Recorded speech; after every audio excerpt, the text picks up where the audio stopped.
রথযাত্রার দিন কাছে, তাই রানী রাজাকে বললে, চলো রথ দেখতে যাই। রাজা বললে, আচ্ছা। ঘোড়াশাল থেকে ঘোড়া বেরোলো, হাতিশাল থেকে হাতি, ময়ূরপঙ্খী যায় সারে সারে, আর বল্লম হাতে সারে সারে সিপাই শান্ত্রী, দাস দাসী দলে দলে পিছে পিছে চলল। কেবল বাকি রইল একজন, রাজবাড়ির ঝাঁটার কাঠি কুড়িয়ে আনা তার কাজ। সর্দার এসে দয়া করে তাকে বললে, ওরে তুই যাবি তো আয়।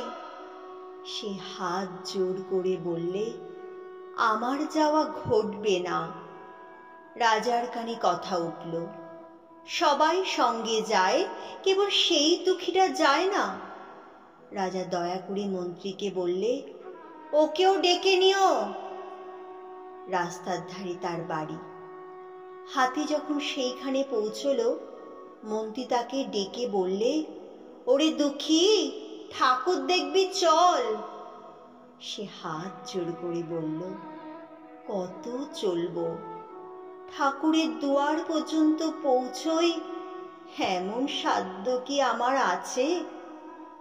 মন্ত্রী বললে, ভয় কিরে তোর? রাজার সঙ্গে চলবি। সে বললে, সর্বনাশ, রাজার পথ কি আমার পথ? মন্ত্রী বললে, তবে তোর উপায়? তোর ভাগ্যে কি রথযাত্রা দেখা ঘটবে না? সে বললে, ঘটবে বই কি, ঠাকুর তো রথে করেই আমার দুয়ারে আসেন।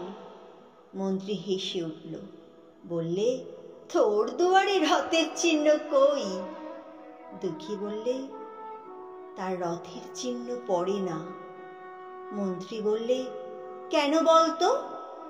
দুঃখী বললে, তিনি যে আসেন পুষ্পক রথে। মন্ত্রী বললে, কই রে সেই রথ?